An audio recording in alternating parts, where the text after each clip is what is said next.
नमस्कार, super prime time में आपका स्वागत है। आपके साथ मैं हूं Sumera Khan. Super prime time में हम आपको दिखाएंगे देश दुनिया की बड़ी और अहम खबर, वर्ल्ड एक्सक्लूसिव और explosive news stories, world breaking news और वॉर ब्रेकिंग न्यूज जो हमें युद्ध के मैदान से मिल रही है। तो शुरुआत सुपर प्राइम टाइम की वॉर ब्रेकिंग न्यूज के साथ। क्रीमिया में यूक्रेनी हमलों पर बड़ा अपडेट सामने आया है।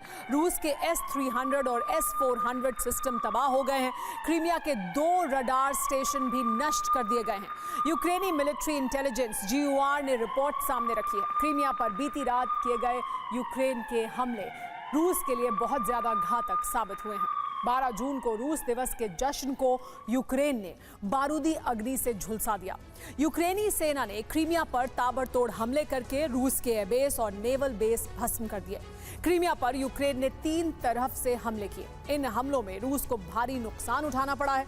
यूक्रेन के इस कदम से तिलमिलाए क्रेमलिन ने ऑपरेशन प्रतिशोध शुरू कर दिया है।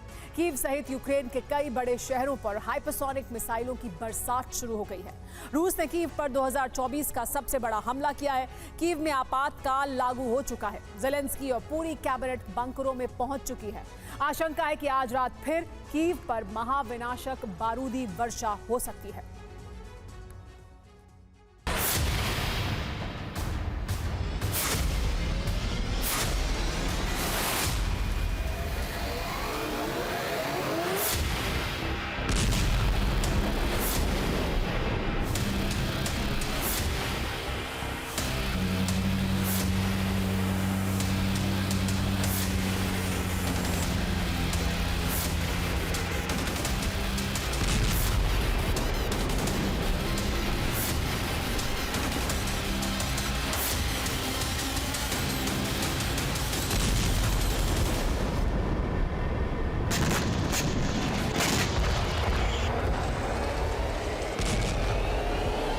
पुतिन के साम्राज्य विस्तार के पहले भूभाग यानी क्रीमिया का कवच पूरी तरह ध्वस्त हो चुका है।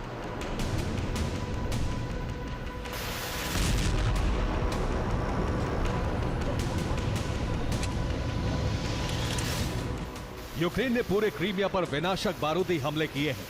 क्रीमिया के कई इलाकों सहित ब्लैक सी, अजोव सागर तक तबाही मचा दी है।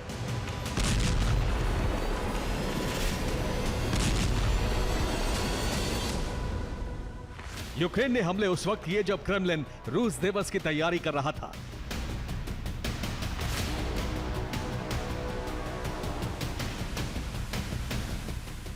बारह जून को रूस दिवस के जश्न में क्रीमिया में भी छुट्टी घोषित थी और इसी दिन यूक्रेन ने रूस के गर्व पर हमले किए।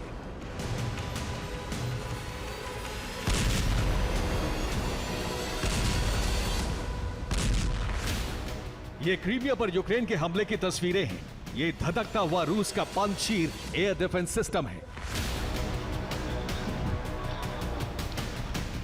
यूक्रेनी सेना ने अमेरिका के टोही ड्रोन से मिले इनपुट के आधार पर सटीक हमले किए और क्रीमिया में कई रूसी ठिकाने और मोर्चे तबाह कर दिए।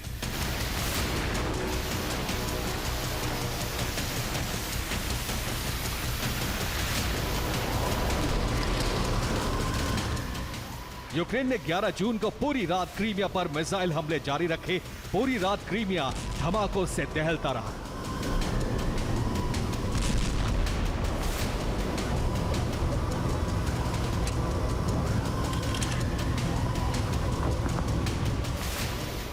यूक्रेनी मीडिया के मुताबिक रात 2:47 पर क्रीमिया में पहला धमाका सुना गया।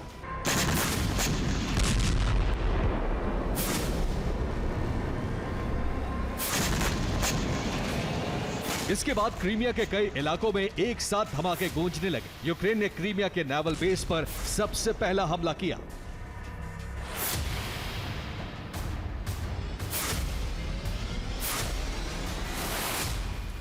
पहला धमाका क्रीमिया के सेवेस्तोपोल बेस पर हुआ। यहां रूस की अटैक बोट को नुकसान होने की खबर है। इसके बाद सिम्फरोपोल में धमाका हुआ। यह पोतोरिया में रूसी सैन्य बेस पर भी धमाके हुए। यहां सैन्य वाहन नष्ट होने की खबर है। इसके अलावा चेर्नोमोर्स्क, क्रास्नोपरिकोप्स, साकी एयरबेस, आर्मियांस्क, बेल्बेक एयरबेस पर भी यूक्रेन ने जबरदस्त हमले किए हैं। यूक्रेन ने क्रीमिया के अलग अलग इलाकों के साथ साथ ब्लैक सी और अजोव सागर में भी समुद्री ड्रोन से हमले किए। दोनों क्षेत्रों पर यूक्रेन ने स्वार्म बोट अटैक किए हैं।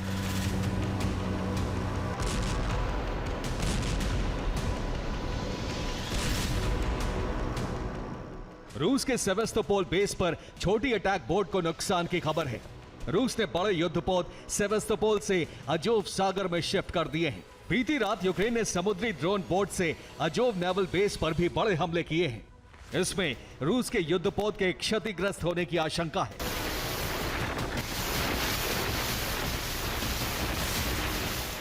यूक्रेन ने बीती रात 3 तरह के हथियारों का इस्तेमाल किया है।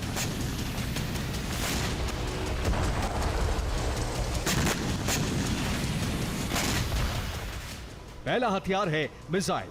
यूक्रेन ने अटैक एमएस, स्कैल्प और स्टॉर्म शैडो मिसाइलों से हमले किए। इसके साथ ही यूएवी यानी ड्रोन इस्तेमाल किए। यूक्रेन ने UJ-25 skyline, UJ-26 beaver drone से ताबड़तोड़ हमले किए हैं। इसके साथ ही मागुरा V5 समुद्री ड्रोन से भी अजोव और ब्लैक सी में हमले किए हैं।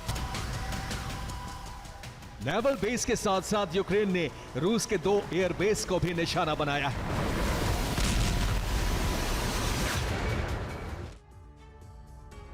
यूक्रेन का टारगेट बना पहला एयरबेस है साकी। यहां यूक्रेन ने स्कैल्प और ATACMS मिसाइलों से हमला किया। इन हमलों में रूस का एक पंजशीर एयर डिफेंस सिस्टम नष्ट हो गया है। इसके अलावा यूक्रेन ने रूस के 2 MI हेलीकॉप्टर तबाह करने का दावा किया है। मिसाइल हमलों में एयरबेस पर खड़े रूस के 4 सैन्य वाहन भी नष्ट हो गए। यूक्रेन के बारूद से बर्बाद हुआ दूसरा एयरबेस है बेलबैक। यहाँ यूक्रेन ने हैंगर एरिया पर हमले किए, लेकिन नुकसान की जानकारी नहीं है। इसके अलावा बेलबैक एयरबेस पर भी कई सैन्य वाहन नष्ट होने की रिपोर्ट है। साकी एयरबेस की तरह यहाँ भी एक हेलीकॉप्टर को नुकसान पहुंचा है। बेलबैक में यूक्रेन ने Su-34 फाइटर जेट की स्क्वाड्रन पर हमले किए, लेकिन कुछ हमले नाकाम रहे।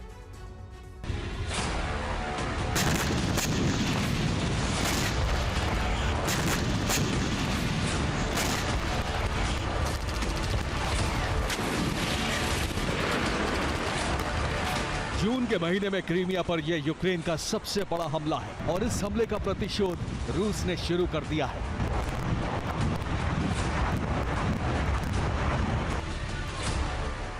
रूस ने कीव सहित यूक्रेन के कई शहरों पर मिसाइल और ड्रोन वर्षा की है।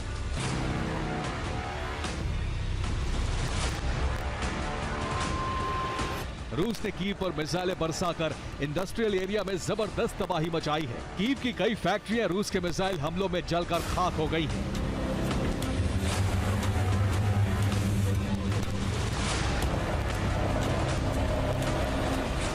ये रूसी मिसाइल से हुए विनाश की तस्वीरें हैं। कीव के बाहरी इलाके में बने इंडस्ट्रियल एरिया पर रूस ने ताबड़तोड़ हमले किए हैं। 11 जून की रात को भी रूस ने कीव पर ड्रोन और मिसाइलें बरसाई, जिससे कई इलाकों में आग लग गई।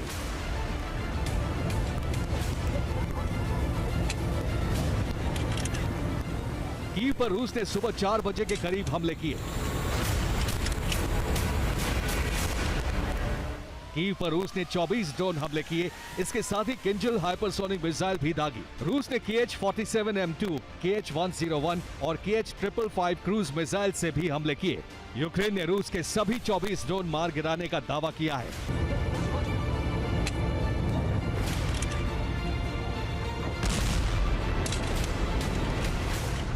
इंटरसेप्ट किए गए ड्रोन का मलबा गिरने से कीव के कई इलाकों में आग लग गई।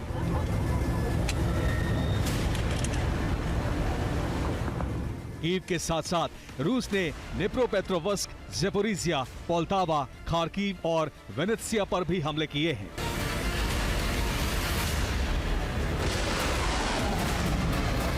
राजधानी कीव में आपातकाल का ऐलान कर दिया गया है। लोगों को बंकरों में जाने की सलाह दी गई है। इसके साथ ही कीव के सभी सबवे और अंडरग्राउंड स्टेशनों को बंकर की तरह इस्तेमाल किया जा रहा है। क्रीमिया पर प्रहार का पलटवार शुरू हो चुका है। आज रात फिर से भूमध्य सागर से रूसी नेवी फिर कीव पर बड़े हमले कर सकती है। Bureau report, TV9 Bharatvarsh.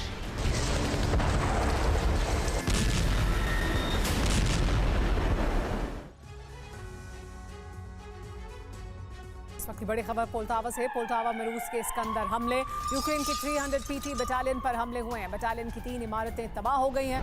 Ukraine के 100+ सैनिकों की मौत हो गई है। 100 से ज्यादा सैनिकों की मौत हुई है यूक्रेनी सैनिकों की इस हमले में।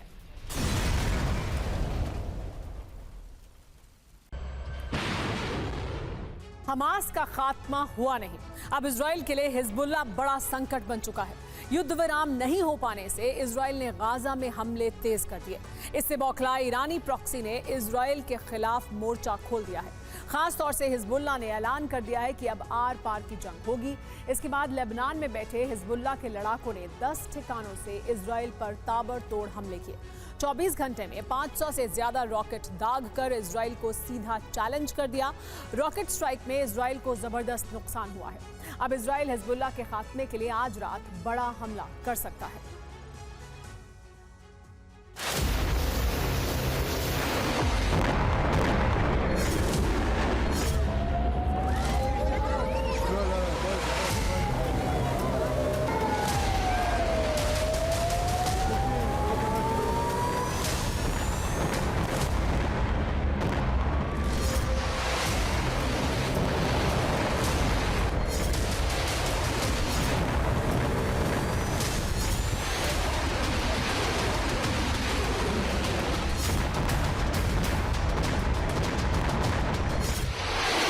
दिन हो या रात, अब लेबनान से लगातार इसी तरह तबाही लेकर रॉकेट का जखीरा पहुंच रहा है।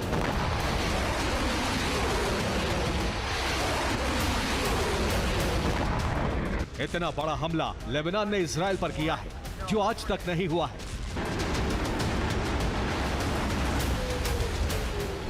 ये उसी हमले की तस्वीरें हैं। देखिए कैसे आसमान में रॉकेट स्ट्राइक के सबूत मौजूद हैं।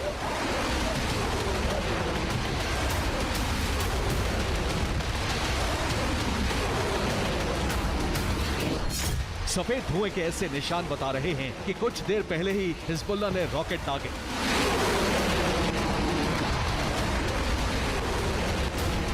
दरअसल ये गाजा जंग का ही विस्तार है, क्योंकि लेबनान कह चुका है जब तक गाजा में युद्ध विराम नहीं होता तब तक हिजबुल्लाह हमले नहीं रोकने वाला।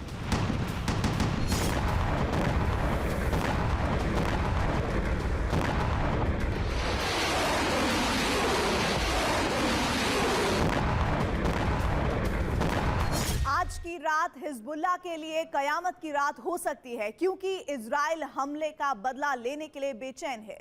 इजराइल ने हिजबुल्लाह के ठिकानों की पहचान कर ली है। बस एक फरमान के बाद बम और मिसाइल से लेबनान दहल जाएगा।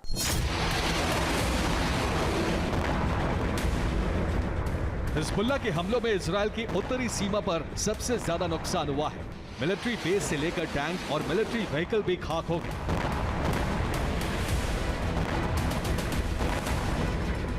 72 घंटे में जारी नरसंहार के पीछे की वजह भी समझिए। दरअसल हिजबुल्लाह अपने एक टॉप कमांडर के मारे जाने से बौखलाया हुआ है। मारे गए हिजबुल्लाह कमांडर का नाम अबू तालिब है, जिसे तलब अब्दुल्लाह भी कहा जाता था।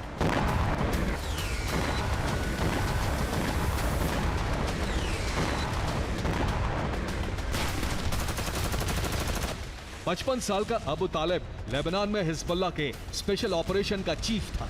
पिछले 8 महीने से इजराइल पर हमले के पीछे इसी का दिमाग था।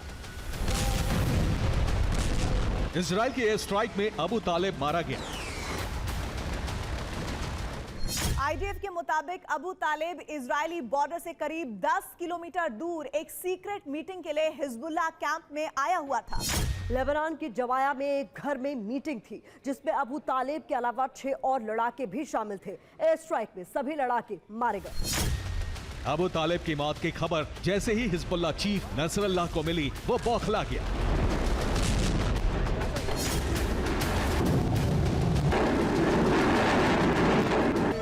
और इजराइल पर रॉकेट स्ट्राइक का फरमान दे डाला।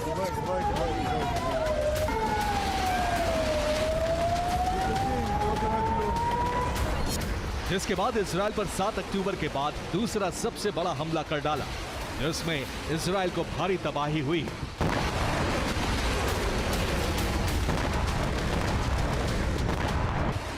इजरायली सेना के लिए ये बड़ा झटका है, जिसमें न सिर्फ मिलिट्री पोस्ट तबाह कर डाली बल्कि डिफेंस सिस्टम पूरी तरह ध्वस्त कर दिया।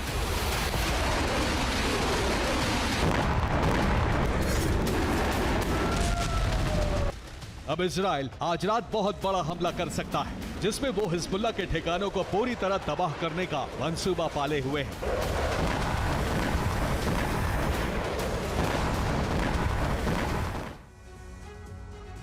हिजबुल्लाह की रॉकेट स्ट्राइक में इजराइल को कितना नुकसान हुआ है, इस ग्राफिक से समझिए। इजराइल पर हिजबुल्लाह ने अब तक का सबसे बड़ा हमला किया है।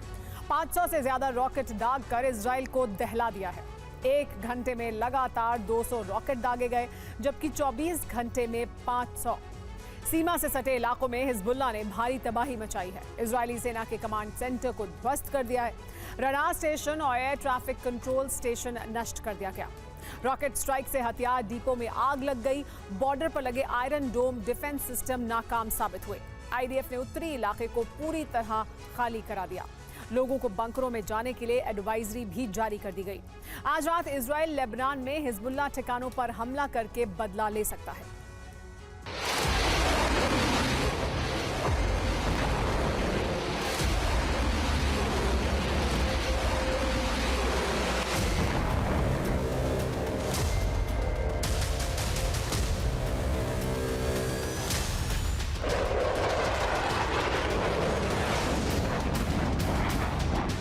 इजराइल में इमरजेंसी मीटिंग बुलाई गई। वॉर कैबिनेट ने लेबनान पर हमले का खाका तैयार कर लिया है।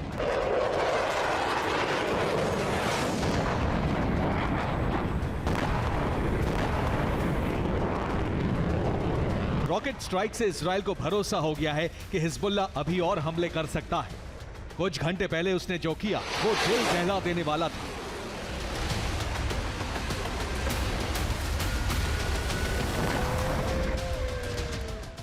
वेकेशन पर आए एक ग्रुप ने शोर मचाना शुरू कर दिया। लोग जान बचाने के लिए भागने लगे।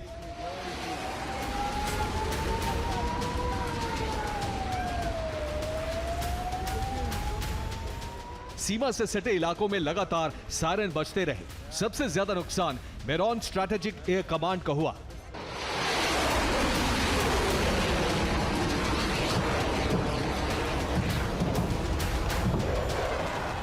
अब आईडीएफ ने उन तमाम ठिकानों को टारगेट किया है जहां से रॉकेट दागे गए थे। आईडीएफ के मुताबिक लेबनान में 10 हिजबुल्लाह ठिकानों से रॉकेट लगातार दागे गए, जिसमें इजराइल में भारी नुकसान हुआ।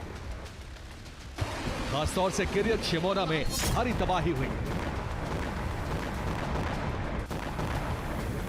हिजबुल्लाह के वो 10 ठिकाने दक्षिणी लेबनान में पड़ते हैं, जिन पर तुरंत पलटवार किया गया। आईडीएफ के बॉम्बर ने एयर स्ट्राइक की। दक्षिण लेबनान में 6 ठिकानों पर बम बरसाए गए, जिसमें ओडेसे खियाम में हिजबुल्लाह को जबरदस्त नुकसान हुआ है, जबकि देर सीरियन महिबीब में हिजबुल्लाह ठिकाने पूरी तरह तबाह हो गए हैं। इसके अलावा आईडीएफ ने गाजा में ऑपरेशन तेज कर दिया है। साथ ही वेस्ट बैंक में भी मिलिट्री ऑपरेशन जारी है। यानी इजराइल ये बताना चाहता है कि वो पीछे नहीं हटेगा, तमाम ईरानी प्रॉक्सी से एक साथ लड़ता रहेगा। यानी इजराइल का युद्ध विराम का कोई इरादा नहीं है। इसी वजह से इजरायली फोर्स ने पहली बार लेबनान में लितानी नदी पार करके हमला किया। यानी इस बात की आशंका बढ़ गई है कि लेबनान और इजराइल में भी युद्ध छिड़ सकता है। हालांकि अभी तक इजराइल लेबनान से सीधे युद्ध से बचता रहा है, लेकिन हिजबुल्लाह के लगातार हमलों से इजराइल फैसला ले सकता है। Bureau report, TV9 Bharatvarsh.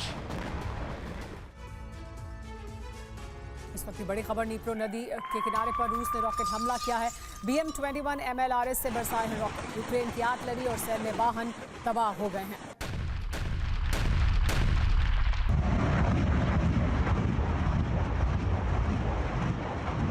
युद्ध का सबसे खतरनाक दौर शुरू हो गया है। जमीन पर 2 विध्वंसक जंग हो रही हैं, लेकिन अब आसमान में जिस तरह से घमासान छिड़ गया है, वो यूक्रेन के संपूर्ण सर्वनाश का संकेत दे रहा है। रूस और यूक्रेन दोनों एक दूसरे के फाइटर जेट का दहन कर रहे हैं। 24 घंटे में रूस और यूक्रेन ने जिस तरह से हवाई वार पलटवार किया, उससे दोनों देशों के 3 फाइटर जेट आग का गोला बन गए। सवाल यही है कि दोनों देशों ने आसमानी हमले क्यों तेज कर दिए हैं।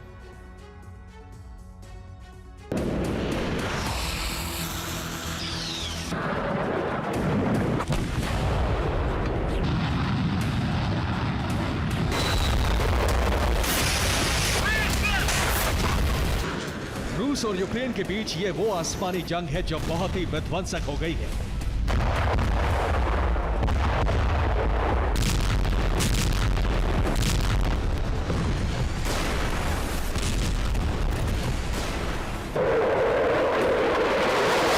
रूस और यूक्रेन दोनों एक दूसरे का आसमान में ही शिकार कर रहे हैं।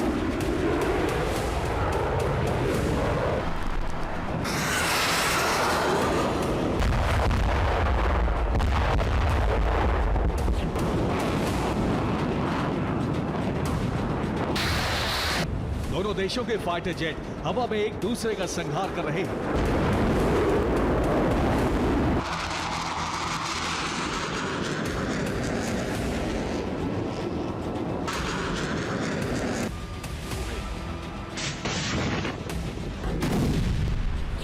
रूस यूक्रेन के लड़ाकू विमानों को भस्म कर रहा है तो यूक्रेन रूस के फाइटर प्लेन का दहन कर रहा है।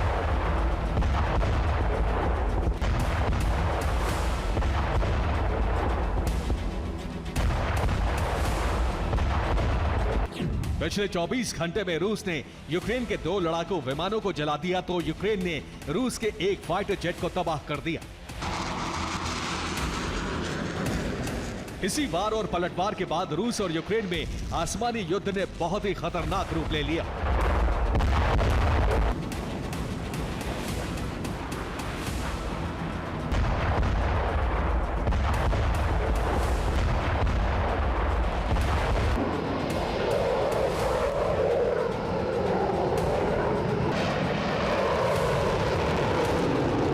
पिछले 24 घंटे के अंदर रूस के बॉम्बर लड़ाकू विमानों ने उड़ान भरकर यूक्रेन में जबरदस्त तबाही मचाई। बॉम्बर और फाइटर जेट से रूसी एयरफोर्स ने यूक्रेनी शहरों पर हाइपरसोनिक और क्रूज मिसाइलों की बरसात की।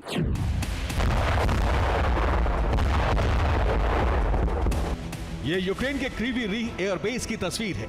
यहां पर रूसी सेना ने कुछ इस तरह से धमाके किए।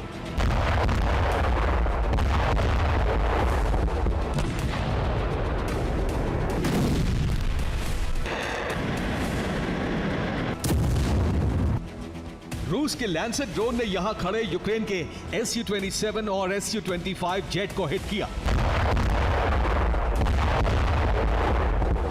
जोरदार धमाका हुआ और यूक्रेन के दोनों फाइटर जेट तबाह हो गए।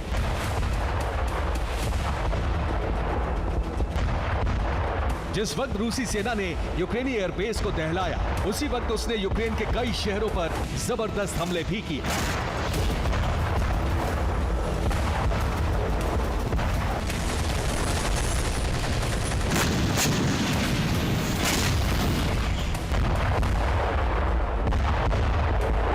हेरसोन में रूस ने फैब 500 बम से हमला कर यूक्रेनी सेना के कंट्रोल और कमांड सेंटर को मलबा बना दिया।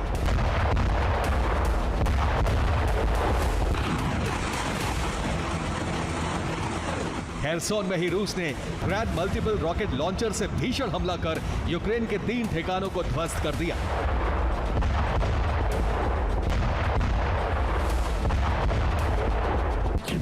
खार्किव में ड्रोन से धावा बोलकर रूस ने यूक्रेनी सेना के अड्डों और हथियारों की कब्र खोद दी।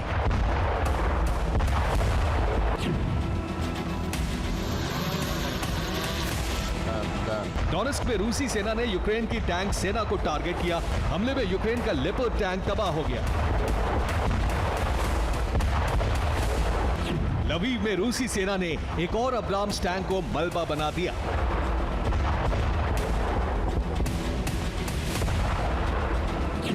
चेर्निहिव में रूस ने यूक्रेनी सेना के कमांड पोस्ट पर रॉकेट से जबरदस्त हमला बोला। भीषण हमला करते हुए रूस ने लुहांस्क और खार्किव के 2 इलाकों पर कब्जा जमा लिया। यूक्रेन के सूमी में रूस ने आधी रात को दर्जनों ड्रोन दागे। ड्रोन ने एनर्जी ठिकानों को तबाह कर दिया। इसके बाद सूमी के 14 इलाकों में ब्लैकआउट हो गया। रूसी सेना ने 24 घंटे के अंदर यूक्रेन में कितना विध्वंसक हवाई हमला किया है, उसे इस बात से समझा जा सकता है कि रूस ने हमले के लिए कुल 25 बॉम्बर और फाइटर जेट का इस्तेमाल किया। रूस ने 4 Tu-95 बॉम्बर से विनाश की बरसात की।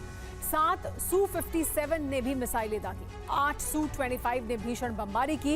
इतना ही नहीं, रूस के 6 MiG-31K ने आसमान से यूक्रेन पर धावा बोला।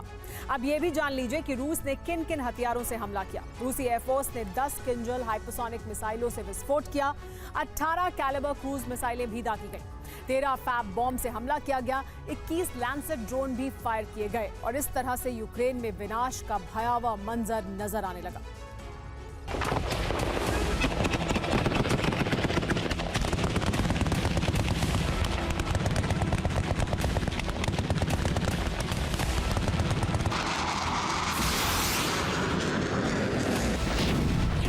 रूस ने यूक्रेन में उत्तर पूर्व से लेकर उत्तर पश्चिम और दक्षिण पूर्व में वार किया, तो यूक्रेनी फोर्स ने भी विध्वंसक पलटवार किया।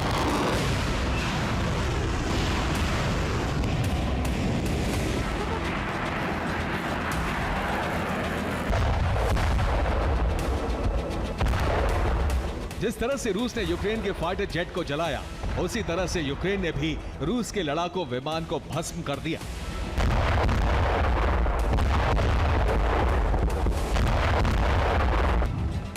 रूस का Su-25 यूक्रेनी धरती को दहलाने जा रहा था, तभी यूक्रेन ने उसे एंटी एयरक्राफ्ट गन से टारगेट किया। उसके बाद रूस का Su-25 तबाह हो गया। युद्ध का मैदान हो या फिर रूस की धरती, यूक्रेन ने भी कई मोर्चों पर रूसी सेना को जख्म दिया।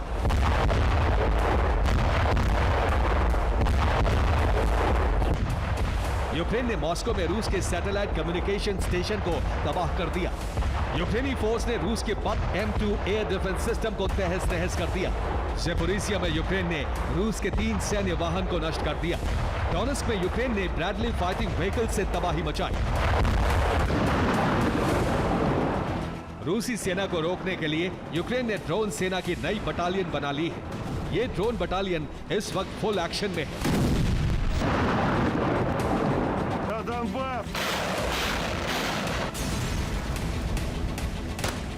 जाहिर है युद्ध बहुत विनाशक रूप ले चुका है। तबाही की ये वो अग्नि है जो हाल फिलहाल शांत होती नजर नहीं आ रही है।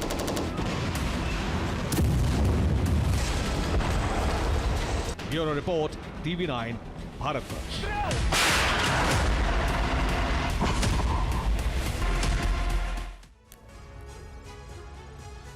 इस वक्त की बड़ी खबर खार्किव से। खार्किव में यूक्रेनी चौकियों पर बमबारी की गई है।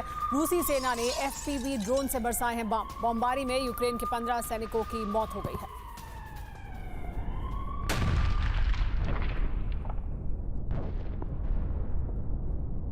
रहस्यमयी आग में पूरा यूरोप झुलसने लगा है, लेकिन इस आग का एक पैटर्न है। पहले नेटो देशों में अग्निकांड होता है, उसके बाद रूस के शहरों में आग लगती है। तो क्या ये समझा जाए रूस और नेटो में अग्नि युद्ध शुरू हो चुका है, जिसके लिए रूस और नेटो के सीक्रेट एजेंट काम पर लगे हुए हैं? अगर ऐसा है तो यूरोप एक ऐसे विनाश चक्र में घिर चुका है जहां तीसरे विश्व युद्ध कभी भी दस्तक दे सकता है, क्योंकि अग्निकांड को लेकर रूस और नेटो एक दूसरे से भिड़ गए हैं। अब सवाल यह है कि इस बीच रूस का अगला कदम क्या होगा? क्या वो पहले यूक्रेन को तबाह करेगा या फिर नेटो देशों पर हमला करेगा?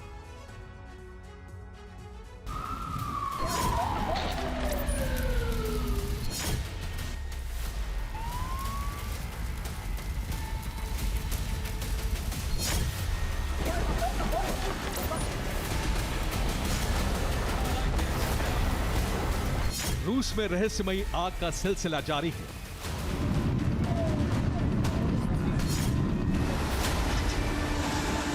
इसी तरह नेटो देशों में पिछले कुछ दिनों में कई बड़े अग्निकांड हुए हैं।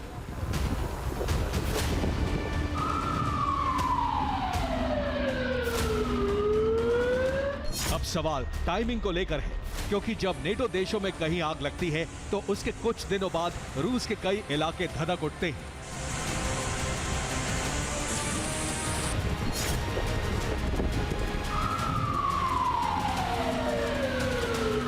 और फिर इसी तरह नेटो देशों में भी यह सिलसिला आगे बढ़ जाता है।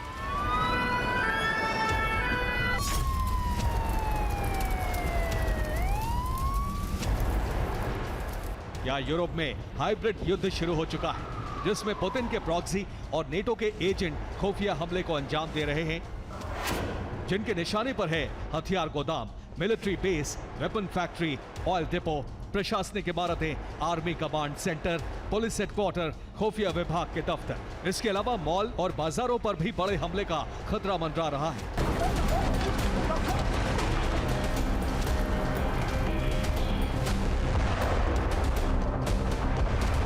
नेटो के सदस्य देशों पर इस तरह के हमले के लिए रूस को जिम्मेदार ठहराया जा रहा है। रूस को धमकी भी दी जा रही है।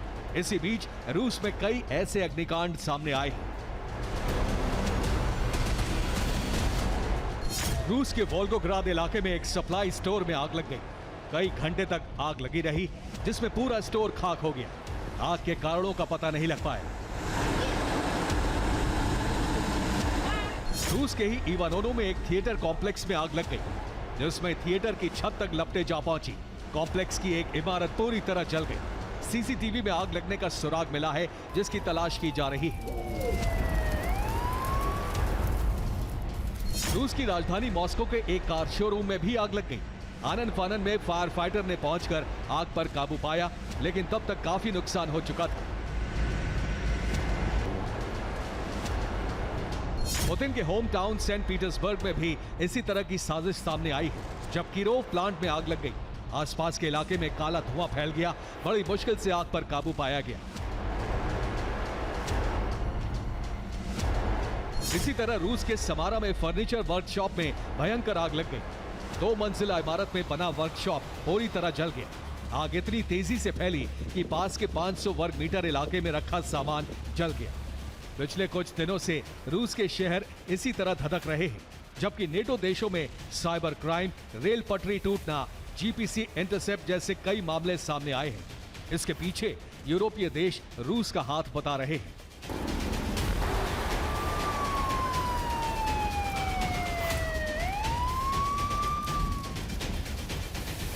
जबकि कई जगहों पर आग भी लगी है। हो सकता है रूस के प्रॉक्सी इस तरह के हमलों के पीछे हों, लेकिन नेटो भी रूस को जिम्मेदार बता रहा है। यानी यूक्रेन युद्ध अब धीरे धीरे यूरोप में नेटो वर्सेस रूस होता जा रहा है, जो कभी भी विध्वंसक युद्ध में बदल सकता है। Bureau report, TV9 Bharatvarsh.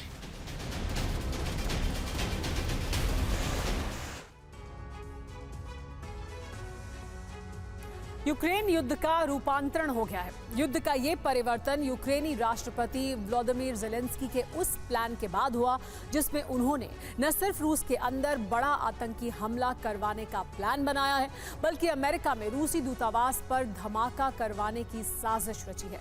इसके बाद पुतिन ने अमेरिका में ISIS के एजेंट को भेज दिया है। अगर रूसी दूतावास पर हमला हुआ तो पुतिन के एजेंट अमेरिका को बड़ा जख्म दे सकते हैं।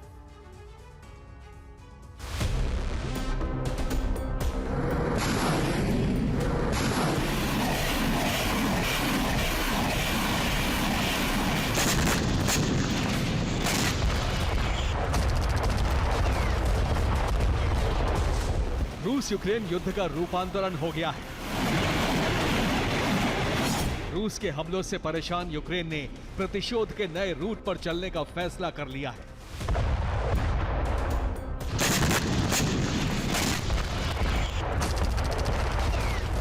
इस नए रूट का नाम है ग्लोबल टेरर अटैक। यूक्रेन ने रूस को सदमा देने के लिए ग्लोबल टेरर अटैक का षड्यंत्र तैयार कर लिया है।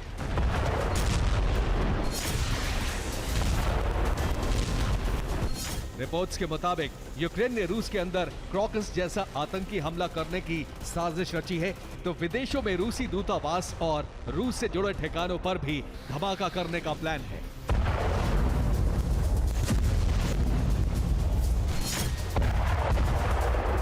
यूक्रेन के आतंकी प्लान का खुलासा रूसी security agency federal security service यानी FSB के चीफ अलेक्जेंडर बोर्तनिकोव ने किया है। FSB चीफ ने कहा है कि यूक्रेन रूस के अंदर बहुत बड़ा आतंकी हमला करने की ताक में है।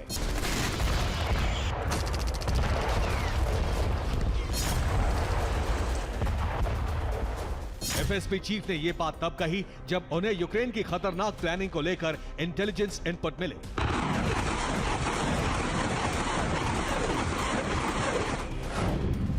यूक्रेन के टारगेट पर अमेरिका में रूसी दूतावास है। रूसी इंटेलिजेंस एजेंसियों को शक है कि यूक्रेन रूसी दूतावास पर आतंकियों से ब्लास्ट करवा सकता है।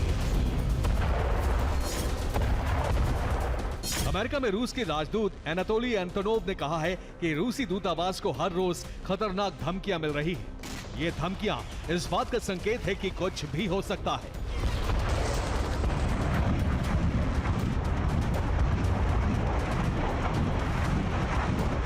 यूक्रेन के प्लान को नाकाम करने के लिए और जवाबी धमाका करने के लिए रूस ने अमेरिका के अंदर अपने ISIS एजेंट एक्टिव कर दिए हैं। ये एजेंट अमेरिका में फैल चुके हैं। ये चौंकाने वाला खुलासा तब हुआ जब अमेरिका में रूस के 6 ISIS एजेंट गिरफ्तार किए गए। ये 6 एजेंट अमेरिका के 3 शहरों से गिरफ्तार किए गए हैं। FBI ने न्यूयॉर्क से 2, लॉस एंजलिस से 2 और फिलाडेल्फिया से 2 एजेंट अरेस्ट किए हैं। माना जा रहा है कि इस वक्त अमेरिका में रूस के दर्जनों एजेंट सक्रिय हैं। FBI गिरफ्तार एजेंटों से पूछताछ कर रही है ताकि रूसी एजेंटों की जाल को न सिर्फ ध्वस्त किया जा सके बल्कि पुतिन के प्लान को नाकाम किया जा सके। Bureau report, TV9 Bharatvarsh.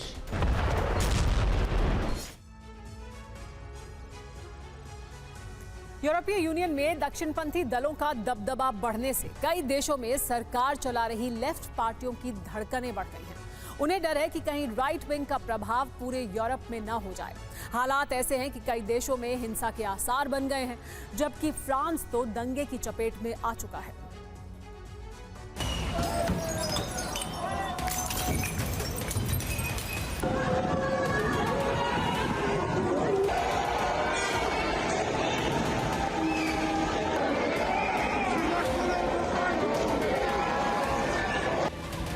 France से लेकर जर्मनी तक राइट विंग का दबदबा बढ़ा है। यूरोपीय यूनियन में दक्षिणपंथी पार्टियों की जीत से हालात बिगड़ने लगे हैं।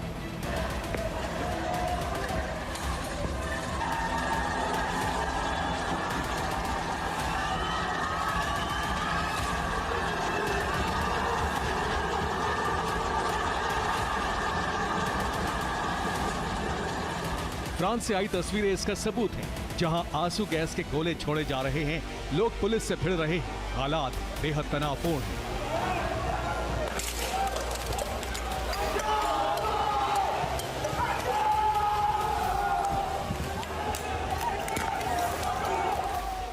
ऐसी स्थिति पूरे यूरोप में ना हो जाए, इसलिए चिंता जाहिर की जा रही है।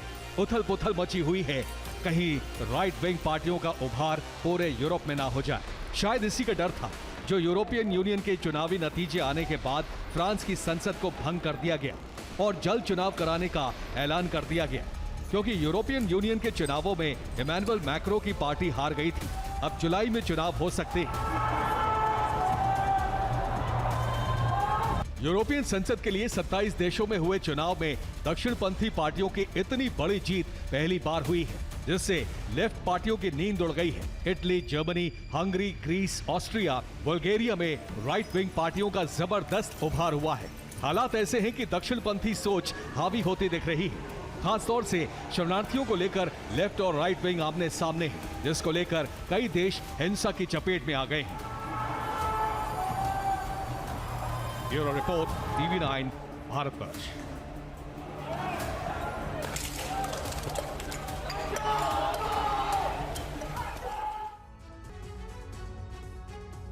और फिलहाल वक्त हो गया एक ब्रेक का। सुपर प्राइम टाइम में आज के लिए इतना ही।